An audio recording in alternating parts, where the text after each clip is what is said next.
নমস্কার দর্শক বন্ধুরা, আমি অরুণ স্যার। আশা করি সবাই ভালো আছেন। তো আজকের আমার topics motivational speech versus makes a happy life. কোনো কিছুকে পাওয়ার লক্ষ্যে, কোনো কিছুর লক্ষ্য পূরণের জন্য বা কোনো ব্যবসায় সুপ্রতিষ্ঠিত হওয়ার জন্য যারা চাকরি পরীক্ষা দিচ্ছে, তাদের একটা ভালো চাকরি পাওয়ার জন্য বিভিন্ন জায়গায় মোটিভেশনাল স্পিচ আমরা শুনে থাকি। তো এই মোটিভেশনাল স্পিচ দিয়ে অনেকে অনেক সুনাম অর্জন করেছে, অনেকে মুনাফাও অর্জন করেছে এবং আমি দেখেছি যে মোটিভেশনাল স্পিচের উপর প্রচুর বই লেখা হয়েছে এবং এই বইগুলো কোটি কোটি টাকার ব্যবসা করে তাদের মুনাফা অর্জন করেছে। এখন আমার প্রশ্ন হচ্ছে, যারা মোটিভেশনাল স্পিচগুলো দেয় বা মোটিভেশনাল স্পিচের উপর বই লেখে, তারা কোথা থেকে মোটিভেটেড হয়েছেন? তো আমার তো মনে হয়, যদি পৃথিবীর একজন মোটিভেশনাল গুরু থেকে থাকেন, তার নাম স্বামী বিবেকানন্দ। তো উনার যুবক সমাজকে অনুপ্রেরণা দেওয়ার জন্য উনার যে তেজোদীপ্ত বাণী এবং শক্তি ভাবনা যেগুলো রয়েছে, তো সেগুলো উপরে আর কিছু হতেই পারে না। মোটিভেশনাল স্পিচগুলোর উপর কী লেখা থাকে? প্রধানত কথা। ৩টি কথার মধ্যে একটা কথা হচ্ছে, প্রধান ৩টে যে কথা, তার একটা কথা হচ্ছে লক্ষ্য পূরণের একটা পরিকল্পনা করতে হবে, একটা প্ল্যান করতে হবে এবং সেই ব্যাপারে তাকে যথেষ্ট ভাবতে হবে, অর্থাৎ প্ল্যানিং। প্ল্যান না করে হঠাৎ কোনো কার্যে ঝাঁপিয়ে পড়া, কোনো ব্যবসায় নেমে পড়া, এগুলো চলবে না। একটা প্ল্যান করতে হবে। এটা হচ্ছে ফার্স্ট টপিকস। সেকেন্ড টপিকস বলা হয় প্রচণ্ড পরিশ্রম ও ধৈর্য করতে হবে। যারাই পরিশ্রমের কথা না বলে মানে শর্টকাট কোনো মুনাফা অর্জনের উপায় বলেছে, তো সেগুলো মানুষ বেশিরভাগই ঠকেছে। মেন কথা হচ্ছে আপনাকে প্রচণ্ড পরিশ্রম ও ধৈর্য ধরতে হবে। ৩ নম্বর পয়েন্ট হচ্ছে, বারবার যদি ব্যর্থ হয়, তাহলে পুরনো ব্যর্থতাগুলো থেকে যে ভুলগুলো হচ্ছে, সেই ভুলগুলো থেকে শিক্ষা নিয়ে আবার তাকে নতুন করে শুরু করতে হবে। এভাবে ৩টে স্টেপ। এই ৩টে স্টেপ লক্ষ্য পূরণে একটা পরিকল্পনা করতে হবে এবং সেই ব্যাপারে তাকে যথেষ্ট ভাবতে হবে। প্রচণ্ড পরিশ্রম ও ধৈর্য ধরতে হবে। বারবার ব্যর্থ হলেও পুরনো ভুলগুলো থেকে শিক্ষা নিয়ে আবার নতুন করে তাকে শুরু করতে হবে। মেন এই ৩টে জিনিস। এই ৩টে জিনিসকে নানা রকমভাবে, যে যত রকমভাবে অঙ্গভঙ্গি করে, নানা রকম মানে উদাহরণ দিয়ে, এই কথাগুলোর উপর রং চড়িয়ে যে যতভাবে ডেলিভার করতে পারবে, বর্তমান যুবক সমাজরা সেই বক্তৃতার প্রতি তত আকৃষ্ট হয়। এটাই আমরা দেখেছি। যে ডেলিভার করছে তার পার্সোনালিটি, তাকে দেখতে যদি খুব ভালো হয়, নায়ক টাইপের হয়, তাহলে সেই শ্রোতামণ্ডলী বা সেই বক্তৃতার প্রতি অ্যাট্রাকশানটা আরও অনেক গুণ বেড়ে যায়। মেনলি এই ৩টে জিনিসের উপর বারবার একই রকম ঘুরিয়ে ফিরিয়ে নানা রকম উদাহরণ দিয়ে, নানা রকম ইলাস্ট্রেশন হাজির করে, ওরকম তাদের কথাবার্তাতে রং লাগিয়ে এগুলো ডেলিভার করে এবং এগুলোর প্রতি যুবক সমাজরা বারবার আকৃষ্ট হয়।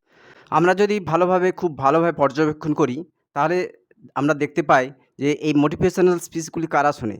বেশিরভাগ বেকার যুবক-যুবতী এবং পরীক্ষার্থীরা, যাদের জীবনের প্রধান উদ্দেশ্য একটি ভালো চাকরির পরীক্ষা পাস করতে হবে বা কোনো ব্যবসায় সুপ্রতিষ্ঠিত হতে হবে, এই উদ্দেশ্যে তারা মোটিভেশনাল স্পিচগুলো শুনে থাকে। মোটিভেশনাল স্পিচগুলো অ্যাকচুয়ালি কী হয় না, না বেকার যুবক-যুবতীদের যে ইমোশন কাজ করে ব্যবসার পিছনে বা চাকরির পিছনে, সেই ইমোশন বা আবেগগুলোকে কাজে লাগিয়ে মোটিভেশনাল স্পিকাররা ম্যাক্সিমামই তাদের মুনাফাগুলো অর্জন করে।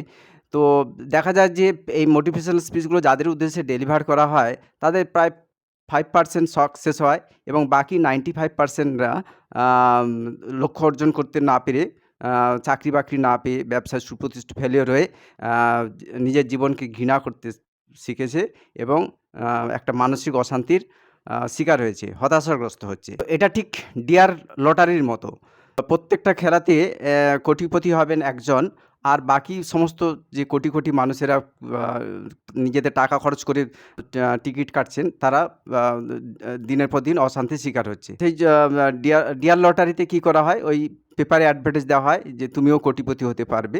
তো অ্যাকচুয়ালি মোটিভেশনাল স্পিচগুলোতেও তো এরকম বলা হয় যে তুমিও পারবে। তো এতে কি হয় না, তুমিও পারবে এবং বিভিন্ন রকম যে সেশনগুলো হয় সেগুলোতে নানা রকম সেলিব্রিটিদের হাজির করে আ তাদের উদ্বুদ্ধ করা বা অনুপ্রাণিত করা হয় যে তুমিও পারবে। আসলে এগুলি সবই মার্কেটিংয়ের খেলা।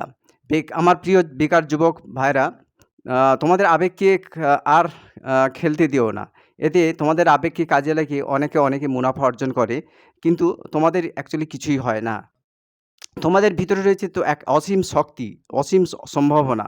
তোমাদের এই অসীম শক্তি দিয়ে এই অসীম সম্ভাবনাকে কাজে লাগিয়ে তোমরা যদি শুধু টাকা আয় করার পিছনে সময় নষ্ট করো, তাহলে কিন্তু জীবনের যে মহিমা, জীবনের যে শান্তি সেটি অনেকটাই বিঘ্নিত হবে। এবং যারা মোটিভেটেড করেন তারা বা ব্যবসা বা অর্থজনিত ব্যাপারে মোটিভেটেড স্পিচ করেন, তারা অনেকেই জানে যে এই যে অর্থ ধরার যে প্রতিযোগিতা, এটা ঠিক অনেকটাই মরীচিকার মতো। যুবক ভাইয়েরা, তোমাদের দৃষ্টিশক্তি এবং বিচার ক্ষমতা বাড়ানোর চেষ্টা করো।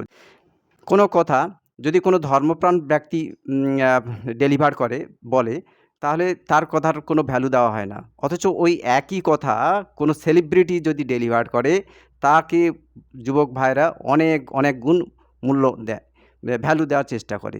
তো এই যে দৃষ্টিভঙ্গি, এই দৃষ্টিভঙ্গিগুলোকে পাল্টাতে হবে। আ আমি দেখেছি যে ইউটিউবে মনের শান্তি কীভাবে পাওয়া যায় এই টপিকসের উপর যারা অ্যাকচুয়ালি এই মন নিয়ে সাধনা করে এসছেন, তো তাদের ভিউ মাত্র কয়েকটা দেখতে পাই বছরে, ৫০,০০০ থেকে ১,০০,০০০। কিন্তু যদি কোনো ওই একই মনের শান্তি কীভাবে পাওয়া যায় এই টপিকসের উপর নায়কোচিত যদি কোনো ব্যক্তি এই ব্যাপারে কথা বলে, তো তার প্রতি বেশি আকৃষ্ট হয়। তো আমাদের অ্যাকচুয়ালি যুবক ভাইয়েরা বা দর্শক বন্ধুরা, তো তাদের ভাবতে হবে যে কথার সারবত্তা কতটা আছে। মেন সোর্স বা কজ কজ কোনো টপিক্সের একদম অরিজিনাল সোর্স বা কজ ব্যাপারে জানতে হবে। উপরে ভাষা যে কোনো জিনিস সেটি প্রথমে ভালো লাগে, ঠিক বুঝতে হবে, কিন্তু সেটার গভীরতা কতটা আছে সেটা কিন্তু ভালোভাবে বুঝতে হবে। তাহলে সেই টপিকসটার উপর অ্যাকচুয়ালি সারবত্তা খুঁজে পাওয়া যাবে এবং সেটি আমাদের জীবন গঠনে সাহায্য করবে। সমাজের অর্থ বা সম্পত্তি নির্দিষ্ট আছে। এখন আপনি যদি বেশিরভাগ অর্থ নিজেই ভোগ করতে চান, তাহলে আপনাকে ব্যবসায় নামতে হবে, প্রতিযোগিতায় নামতে হবে এবং ব্যবসায় বা প্রতিযোগিতায় নিজেকে উত্তীর্ণ করতে হলে আপনাকে নানা রকম কলাকৌশল প্রয়োগ করতে হবে, বুদ্ধি প্রয়োগ করতে হবে এবং নানা রকম রং মিশ্রিত করে কাস্টমারদের মন জয় করতে হবে। যেটি আমরা এখন দেখতে পাচ্ছি বেশিরভাগ ব্যবসাতে। তো কম বেশি ইনডাইরেক্টলি, ডিরেক্ট ঠকানো নয়, ডিরেক্ট ঠকালে তো আপনি ধরাই পড়ে যাবেন। ইনডাইরেক্টলি আপনাকে কিছু কলাকৌশল অবলম্বন করতে হবে কাস্টমারদের মন জয় করার জন্য। তো এই যে ইনডাইরেক্টলি লোককে ঠকানো, তো এইটি কিন্তু আপনার জীবনের লক্ষ্য হতে পারে না। যেমন ধরুন, কোনো ব্যক্তির ৫টি সন্তান আছে এবং সেই ব্যক্তির মোট সম্পত্তির পরিমাণ ১,০০,০০,০০০ টাকা। তাহলে ন্যায়সঙ্গতভাবে প্রত্যেকটি সন্তান ২০,০০,০০০ করে টাকা পাবে। এখন কোনো ছেলে যদি মনে করে, না, সমস্ত মা-বাবার সম্পত্তিটা আমি নিজেই হস্তগত করব, তো তাকে প্রথমে তার মা-বাবাকে ম্যানেজ করতে হবে। নানা রকম তাকে প্রভাব বিস্তার করতে হবে, মা-বাবাকে মার্কেটিং করতে হবে, ম্যানেজ করতে হবে। তো মনে করুন মার্কেটিং বা মা-বাবার উপর ম্যানেজ করে মা-বাবাকে পটিয়ে সমস্ত সম্পত্তি হস্তগত করলো। তাহলে বাকি যে ৪ জন, তারা তাদের ন্যায্য পাওনা থেকে বঞ্চিত হলো। তো এই যে হস্তগত করা সমস্ত সম্পত্তি, তো এটি যদি এটি যদি আপনার সুখ মনে হয়, নিজেকে সুখী মনে করেন, তাহলে তো কিছু বলার নেই। কিন্তু আপনি এতে হয়তো সাময়িক সুখ বা স্বাচ্ছন্দ্য পেয়ে যাবেন, দৈহিক চাহিদাগুলো আপনার পূরণ হয়ে যাবে। কিন্তু আপনার যে বিবেকটা রয়েছে, সেই বিবেকের জ্বালায় কিন্তু আপনি পরপর জ্বলতে থাকবেন। এখন হ্যাপি লাইফ তৈরি করার জন্য আমাদের কয়েকটি কাজ করতে হবে। প্রথমত, আমাদের শরীরকে প্রাণবন্ত এবং নিরোগ রাখতে হবে। তার জন্য যে অধিক অর্থের প্রয়োজন তা নয়, টাকার পিছনে তার জন্য ছুটতে হয় না। তো আমি বরং দেখেছি যারা অর্থের পিছনে বা টাকার পিছনে এই ছুটছে, তাদের প্রাণশক্তি দিন দিন নষ্টই হচ্ছে এবং তারা নানা রকম শারীরিক ও মানসিক রোগের শিকার হচ্ছে। সেকেন্ড, মনের যে নেগেটিভ শক্তিগুলো ক্রিয়া করে, মনে হচ্ছে লোভ, হিংসা, ঈর্ষা, অধিকাম, এগুলোকে কাটতে হবে। এগুলোকে যদি আপনি মন থেকে সরাতে পারেন কোনো রকমে, তাহলে আপনি প্রায় 80% আ শান্তির পথে এগিয়ে গেলেন। বাইরে আমরা প্রত্যেক ব্যক্তি বাইরে থেকে আলাদা মনে হলেও অ্যাকচুয়ালি মালার মতো আমরা একই সুতোতে গাঁথা আছি। অর্থাৎ বাইরে থেকে আমরা প্রত্যেকে আলাদা, আলাদা হলেও আ একটা ভিতরে একটা অদৃশ্য শক্তি দ্বারা কিন্তু সবাই একই অদৃশ্য শক্তির দ্বারা কিন্তু আমরা সবাই চালিত হচ্ছি। তো সেইজন্য আমাদের প্রত্যেক ব্যক্তিকে প্রতি সমান ভাব পোষণ করতে হবে, সবাইকে ব্রহ্ম ভাবতে হবে এবং সমাজের যে লোভনীয় জিনিস সেগুলোকে মরীচিকার মতো ভাবতে হবে। প্রত্যেকদিন জীবিকা অর্জনের জন্য কিছুটা সময় ব্যয় করতে হবে এবং বাকি সময়টা আপনার বিশ্বব্রহ্মাণ্ডের যে অজানা রহস্য বা নিজেকে যে জানার রহস্য নিজেকে জানতে হবে। তার জন্য সময় ব্যয় করতে হবে। তো আপনি যদি আ নিজেকে না জেনে সমাজের যে লোভনীয় জিনিসগুলো আছে এগুলোকে ধরার জন্য প্রতিযোগিতায় নেমে পড়েন, তাহলে তো আপনি অশান্তির পথেই পা দিলেন। আর যদি বেশিরভাগ সময়টা আপনি যদি নিজেকে জানার চেষ্টা করেন এবং নিজের ভিতরে যে সমস্ত শক্তিগুলো ক্রিয়া করছে, অন্তর্নিহিত শক্তিগুলো যেগুলো প্রতিনিয়ত ক্রিয়া করছে, সেগুলোকে খোঁজার চেষ্টা করেন, সেগুলোকে ধরার চেষ্টা করেন এবং লোভ, হিংসা, ঈর্ষা এই সমস্ত নেগেটিভ শক্তিগুলোকে যদি কাটতে পারেন মন থেকে, তাহলে আপনি প্রায় 80% জীবনে শান্তির পথে পা রাখলেন। দর্শক বন্ধু এবং আমার প্রিয় সিস্টার এবং ব্রাদাররা, যদি আমার এই ভিডিওটি ভালো লাগে তাহলে আমার চ্যানেলটিকে সাবস্ক্রাইব করবেন, যাতে করে এই ধরনের ভিডিওগুলো পরপর পেয়ে যান। তো আপনারা সুখে থাকবেন, শান্তিতে থাকবেন এবং ভালোভাবে জীবন কাটান, এটি কামনা করি। নমস্কার।